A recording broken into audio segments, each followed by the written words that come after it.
की जो विशिष्ट भाषाएं मानी जाती हैं अंग्रेजी को छोड़कर, जैसे जर्मन है, जैसे फ्रेंच है, जैसे डच है, जैसे इटालियन है, जैसे पोर्चुगीज है, जैसे स्पेनिश है, जैसे रशियन है, जैसे डेनिश है, दुनिया में विशिष्ट भाषाओं में ये मानी जाती है अंग्रेजी को छोड़कर।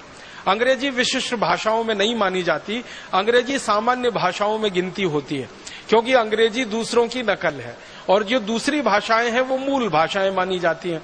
तो जो मूल भाषाएं मानी जाती हैं पूरी दुनिया में, जर्मन हो, फ्रेंच हो, डच हो, इटालियन हो, रशियन हो, फिर स्पेनिश हो, पोर्चुगीज हो, ये सभी मूल भाषाओं के मूल वैज्ञानिक जो अध्ययन करते रहते हैं वो ये कहते हैं कि हमारी सभी भाषाएं संस्कृत से निकली।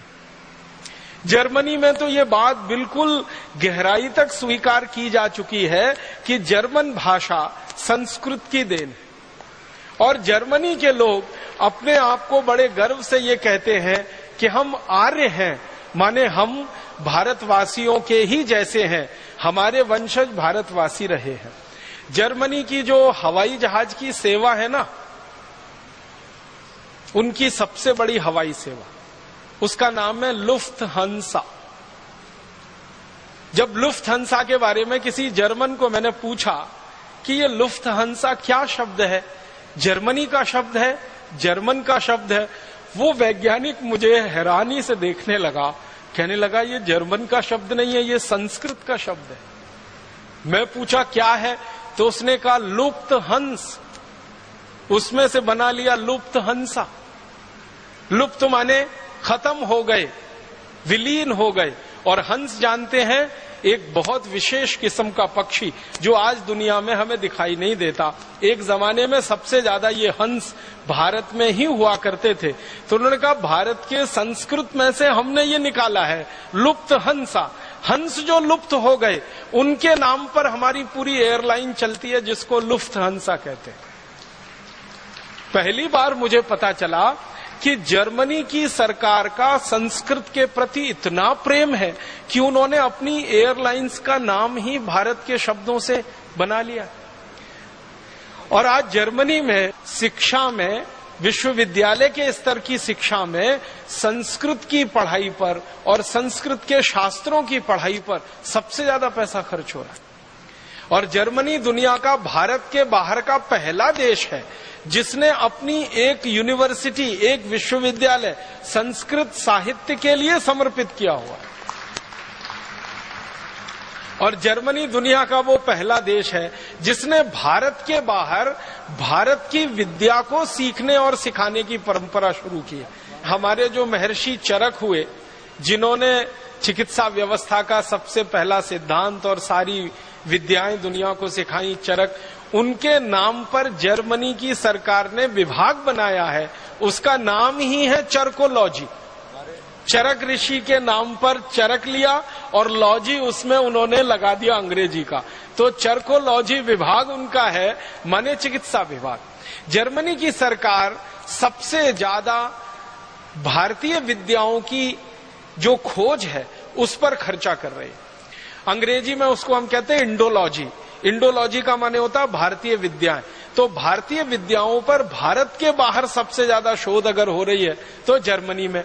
और जर्मन वैज्ञानिकों से जब हम पूछते हैं कि ये सब आप क्यों कर रहे हैं, तो कहते हैं वो संस्कृत का कारण है, क्योंकि संस्कृत सबसे पुरानी भाषा है, सबसे पहली भाषा है, इसलिए सबसे पुराना और सबसे पहला ज्ञान भी इसी में है और वो ज्ञान हमें सीखना है ताकि हम हमारे देश को आगे बढ़ा सकें।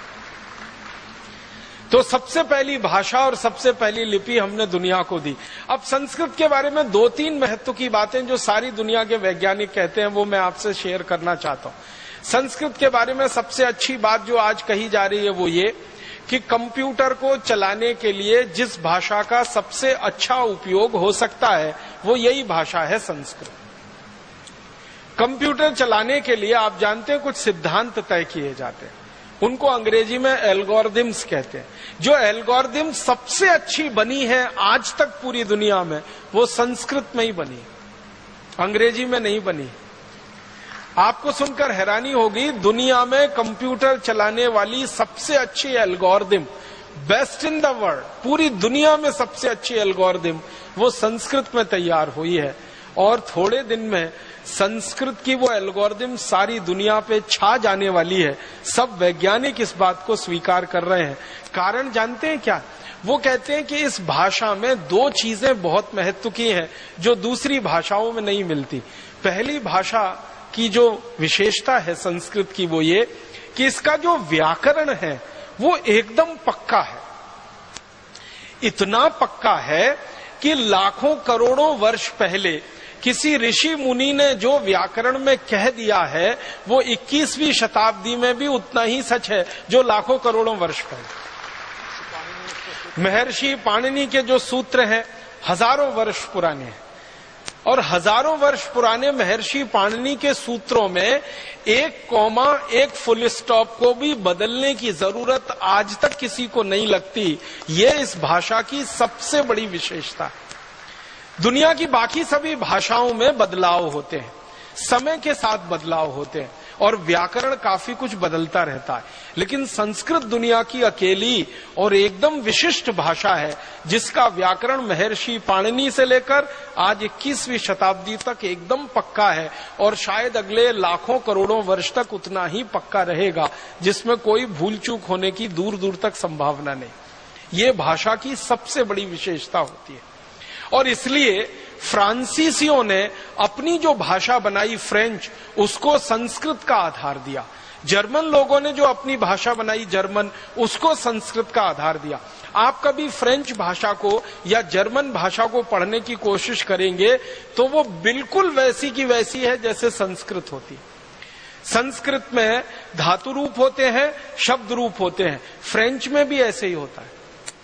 और मैंने गिनना शुरू किया तो फ्रेंच, जर्मन, डेनिश और बहुत सारी भाषाओं की गिनती करते करते 56 ऐसी भाषाएं हैं जिनके शब्द रूप, धातु रूप लगभग संस्कृत जैसे हैं। बहुत मामूली सा अंतर है उनमें। और वो मामूली सा अंतर भी क्यों रखा गया? जब उन लोगों से बात होती है जिन्होंने इस भाषा पे काम किया, वो कहते हैं वो जानबूझ के रखा गया। मैं पूछता हूं क्यों, तो वो कहते हैं फिर तो पता ही नहीं चलेगा संस्कृत और हमें अंतर क्या है। तो हमने जानबूझ के कुछ अंतर छोड़ रखा है, शायद वो अंतर भी थोड़े दिन में खत्म हो सकता है। दूसरी सबसे बड़ी बात है जो सारी दुनिया के वैज्ञानिक अब स्वीकार करते हैं कि भारत की अकेली विशिष्ट भाषा संस्कृत है जिसके पास शब्दों का सबसे बड़ा भंडार। इतना बड़ा शब्द भंडार किसी भाषा में नहीं है जो संस्कृत भाषा के पास है। दुनिया की सबसे ज्यादा बोली जाने वाली भाषा जिसको हम अंग्रेजी कहते हैं या रशियन कहते हैं या जर्मन कहते हैं या फ्रेंच कहते हैं या डच, पोर्चुगीज, स्पेनिश कहते हैं, जिनको कहा जाता है या चाइनीज कहते हैं, इन सब भाषाओं से हजारों गुना ज्यादा शब्द संस्कृत में। महर्षि पाणिनि ने संस्कृत का ग्रामर जब तय किया, उस समय से लेकर और आज तक अगर संस्कृत के इस्तेमाल किए गए शब्दों की गणना की जाए कि कितने संस्कृत शब्द भाषा के स्तर पर इस्तेमाल हुए हैं और लोगों के बीच में वो आए हैं, शास्त्र के माध्यम से, साहित्य के माध्यम से, बोलचाल के माध्यम से, तो संस्कृत भाषा में अब तक जिन शब्दों का इस्तेमाल हो चुका है और भविष्य में और होगा, 102 अरब 78 करोड़ 50 लाख शब्दों का इस्तेमाल अब तक संस्कृत भाषा में हो चुका है। 102 अरब 78 करोड़ 50 लाख इतने शब्दों का इस्तेमाल महर्षि पाणिनि के समय से लेकर और अभी तक हो चुका है। और संस्कृत के विद्वान कहते हैं कि अगर आज से अगले 100-200 साल की बात हम करें और इसी तरह से संस्कृत में काम चलता रहे तो इतने ही शब्दों का और इस्तेमाल अगले 100 से 200 वर्षों में हो चुका होगा। जब संस्कृत कंप्यूटर की भाषा हो जाएगी थोड़े दिन में, क्योंकि दुनिया की सबसे अच्छी एल्गोरिदम संस्कृत में तैयार हुई है और सामान्य कंप्यूटर की भाषा में संस्कृत आने लगेगी, तो वैज्ञानिकों का कहना है कि 102 अरब 78 करोड़ 50 लाख जो शब्द अब तक इस्तेमाल हुए हैं, इतने ही शब्द और इस्तेमाल हो चुके होंगे अगले 100 से 150-200 वर्षों में। माने दुनिया में किसी भाषा में इतना बड़ा शब्द भंडार होने की दूर दूर तक क्षमता नहीं है जो संस्कृत में। और संस्कृत भाषा के जो वैज्ञानिक हैं, जानकार हैं, वो ये कहते हैं अनंत शब्द भंडार। ये 102 अरब 78 करोड़ 50 लाख तो वो गिनती है जो अब तक इस्तेमाल हुए शब्द हैं। जो भविष्य में इस्तेमाल होने वाले शब्द हैं उनकी गिनती हम नहीं कर सकते हैं।